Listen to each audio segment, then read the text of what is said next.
So let's talk about this particular handgun that's new to my inventory, and I wanted to talk about it because I'm actually kind of surprised. And this is a CZ P-10F. And this is one of those guns that I've seen on the shelves at sporting goods stores, gun shops, what have you.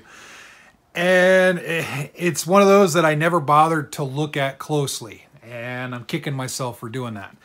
So P-10F is a full size, 19 round capacity for the magazine, 9mm. So that means with one in the chamber, I have 20 rounds of boom right off the bat. I really like that. And they do have extensions for it.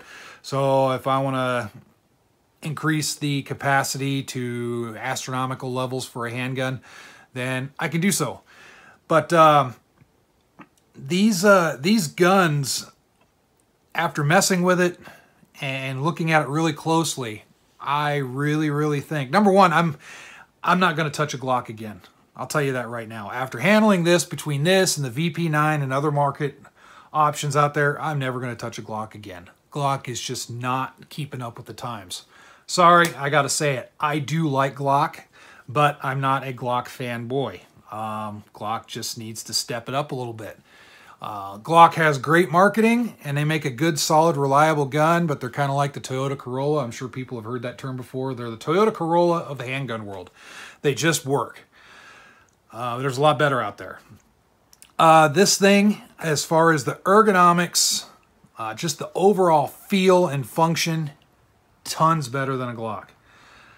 I was really surprised.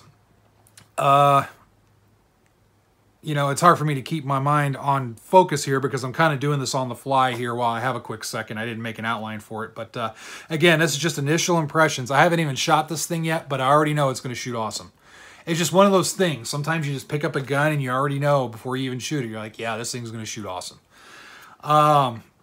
But the texture work on the grip, it's aggressive, but not overly aggressive. The magazine release is awesome. Very well done. Slide lock, slide release is ambi, very easy to engage. The magazine release you have to flip if you're a lefty. Slide serrations are done very well. The trigger undercut is done just right. Nice high back strap so that we can get a high grip on the gun.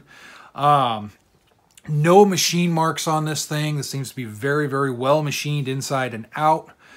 Nice sized extractor.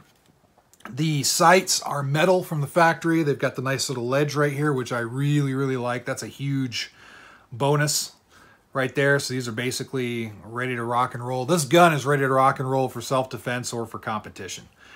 Has the obligatory rail, of course. But this gun, for right around the price of a Glock or any other common striker-fired 9mm, you get a lot. It comes with one extra magazine. These are made by CZ. These are CZ marked mags. I don't think they're Metcars or anything like that. But good quality mags. Overall, I'm very impressed. Oh, this does have different grip panels in the back, but this is the one that was on it, and I just kind of like it, so I'm leaving it alone. So I look forward to shooting this. Oh, before I forget here, the trigger. Check out this trigger. So here's the take up. There's the wall. And look at this reset. Awesome reset. This trigger from the factory blows Glock away. Like I said, I'm never going to touch a Glock again. That's just the way it is. And unless they really change their design, I just have no desire anymore. Not when there's offerings like this. And you got the HK VP9. You've got budget models that are really good as well, like the Torch G3. Everybody knows I like the Torch G3 for being a $250 gun. There's just other models out there that I'm going to trust. And as far as reliability, Fort Scott Munitions did a 10,000 round test on his CZ P10. 10,000 rounds. And I think there was only 1 or 2 malfunctions in those 10,000 rounds. And I'm not sure if it was, I think one of them was a stovepipe. And that was about at 6,000 rounds, I think. And I think there was one more. But 10,000 rounds, that's awesome. And it just ran and ran. And what they did is they fired, they did 300 rounds, and then they dunk it in like dirty water or sandy water just to kind of keep it cool so it didn't overheat too much, just so that way they could put that amount of rounds through it. Right at the near end of the 10,000 round mark, they did an accuracy test. It still shot just fine as far as accuracy. So that tells me all I need to know right there. So anyway, more to follow. I can't wait to get this thing out and shoot it. I'm really looking forward to some time off so I can do so. This is going to be pretty much, I can already tell that this is going to be right up as far as the VP9. I really like the VP9. It's an excellent gun. This is going to be right up there as well, in my opinion.